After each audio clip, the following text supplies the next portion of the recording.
أعوذ بالله من الشيطان الرجيم بسم الله الرحمن الرحيم الحمد لله رب العالمين وبه نستعين على أمور الدنيا والدين والصلاة والسلام على أشرف الأنبياء والمرسلين وعلى آله وصحبه أجمعين رب اشرح لي صدري ويسر لي أمري واحلل عقدة من لساني يفقهوا قولي أما بعد.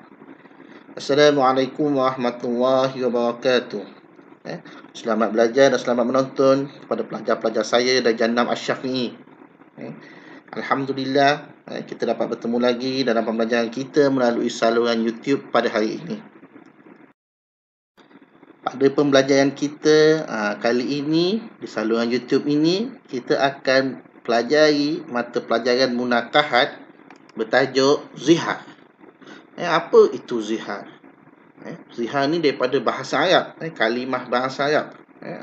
Jadi siapa yang pernah dengar kalimah zihar ni? Ada siapa yang boleh bagi tahu saya? Boleh respon dekat saya. Mungkin ada yang pernah dengar kalimah zihar ni, mungkin ada yang tahu pengertian zihar itu sendiri. Tapi kita tengok macam mana zihar ini boleh terjadi pada awalnya. Zihar ini pada asalnya merupakan cara orang Arab jahiliah untuk menceraikan isterinya.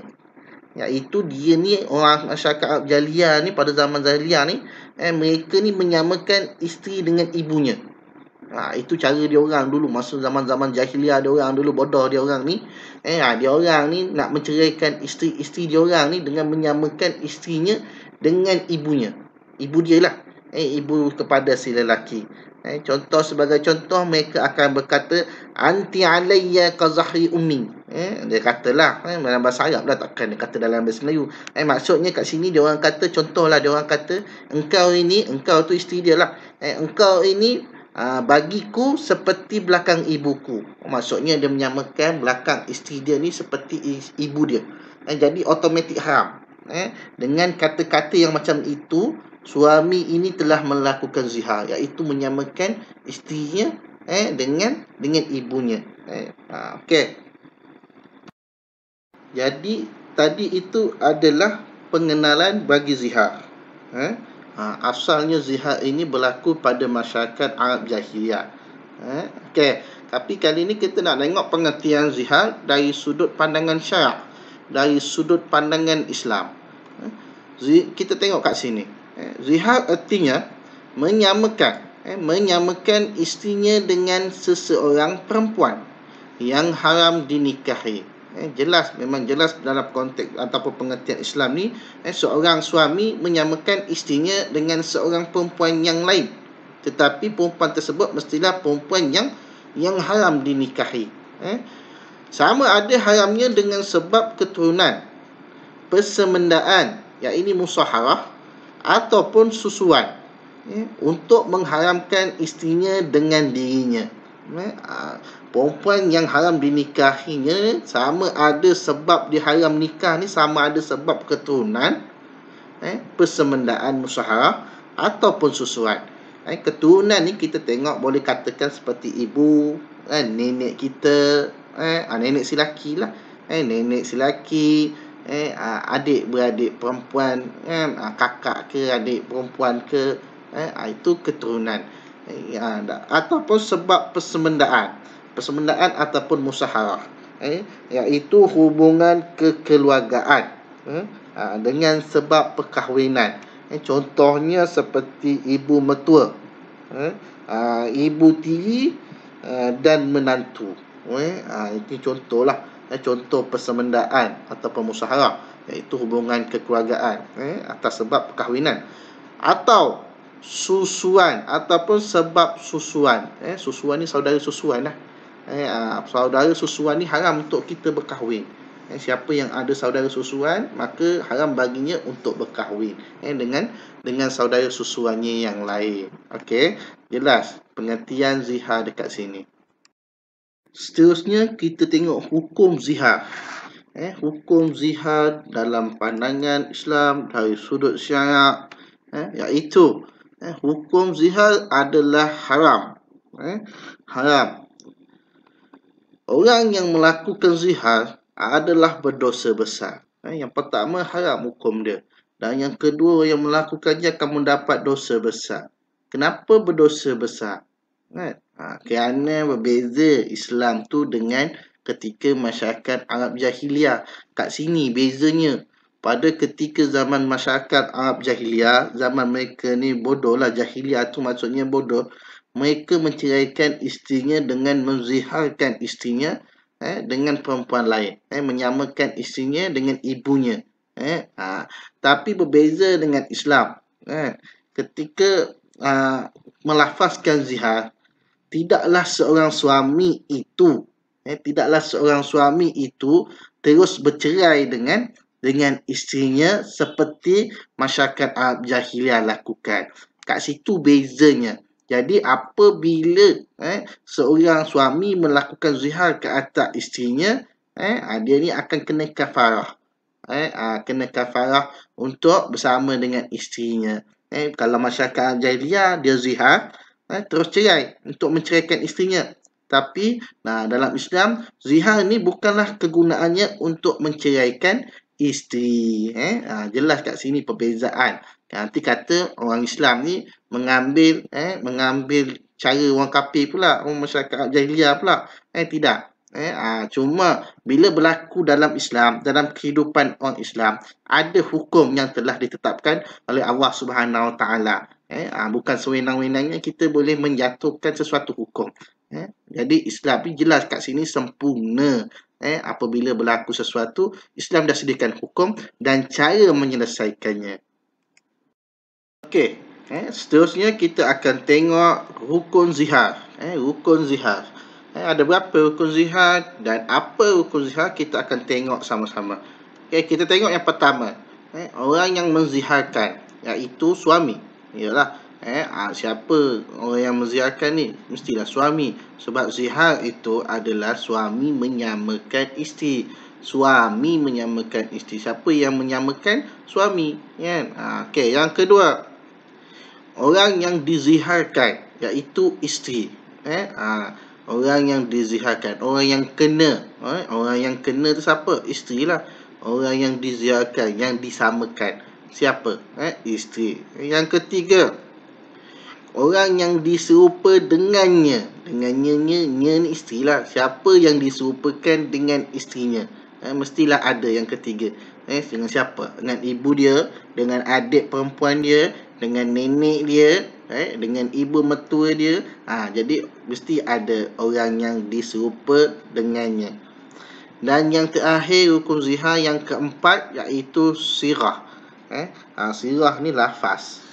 Yang ini dia 4 rukun zihar. Kita ulang lagi sekali. Yang pertama, orang yang menziharkan, iaitu suami. Yang kedua, orang yang diziharkan, iaitu isteri. Yang ketiga, orang yang diserupa dengannya, iaitu siapa yang diserupakan dengan isterinya. Dan yang terakhir, yang keempat, sirah. Ini dia empat rukun zihar. Jadi seterusnya kita tengok syarat bagi rukun-rukun zihar. Tadi 4 rukun zihar kita dah tengok. Dan setiap empat rukun tersebut ada syarat dia. Bukan sewenang-wenangnya je kita boleh katakan ini zihar, itu zihar dan sebagainya. Jadi kita tengok apa dia syarat-syarat dia. Yang pertama tadi kita tengok iaitu orang yang menziharkan, iaitu suami. Apa syarat suami ni untuk menziharkan isteri? Yang pertama, suami tersebut mestilah Islam. Suami tersebut mestilah orang yang beragama Islam. Yang kedua, dia mestilah baligh. Baligh ni sama ada dah keluar air mani dan sebagainya. Dan dia ni sudah menanggung dosa sendiri. Itu baligh. Yang ketiga, mereka ni ataupun para suami ni ataupun suami ni yang menziharkan isteri ni mestilah orang yang berakal. Maksudnya dia tak gila. Itu bagi rukun yang pertama, suami. Syarat bagi rukun zihar yang kedua, iaitu isteri. Syaratnya isteri itu mestilah masih dalam ikatan perkahwinan atau isteri yang masih dalam edah raj'i. Edah raj'i ni edah yang boleh ditebus semula, boleh diajak kembali kepada suami. Itu dia. Yang kedua, syarat bagi rukun zihar. Syarat bagi rukun zihar yang ketiga, iaitu orang yang diserupakan. Apa syarat bagi orang yang diserupakan? Orang yang diserupakan tu mestilah perempuan yang menjadi mahram suami, sama ada disebabkan keturunan, perkahwinan atau penyusuan. Yang ini saya dah sebut tadi, musyawarah tadi, perkahwinan lah. Ini dia, syarat dia. Keempat, syarat yang terakhir bagi rukun zihar, iaitu sirah, ini lafaz zihar. Penerangan ataupun syarat bagi sirah ataupun lafaz zihar ini mestilah yang pertama sama ada dalam lafaz soreh.